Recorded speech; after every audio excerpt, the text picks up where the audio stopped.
If you had to fully clone one investor for the rest of your life with all your money, who would it be? What a good question.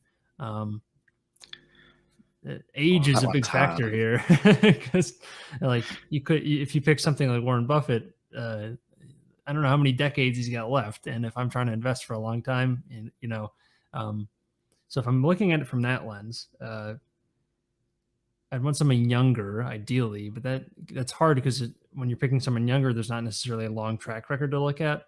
I definitely lean towards Bill Ackman, but he's not exactly a spring chicken. He's younger compared to someone like Warren Buffett, but he's probably got a few decades left, depending on what his career goals are, how long he wants to be a fund manager. But that's one to look at. I know, Frank, you definitely look at a lot of up and coming money managers who could be potentially more promising for maybe a higher risk play, depending on how long their careers are and if their track record um, extends out further. The one I'd probably go is Rob Vinnell or Vinal. I don't know how to pronounce his last name. He's got a track record of about 10 or 11 years or so. Okay. I actually don't know his age.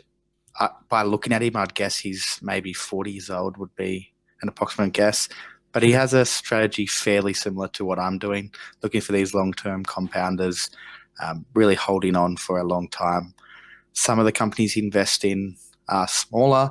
I think he shares about, or at least one, maybe two positions with me in my portfolio as well. So it's good to know that he's on track. Another one would be Andrew Rosenblum, who I know he's young, doesn't have much of a track record, maybe about 3 years, and he's had insane returns of maybe 100% per year just because of pretty much one investment in Redbubble, which is a company that I also own.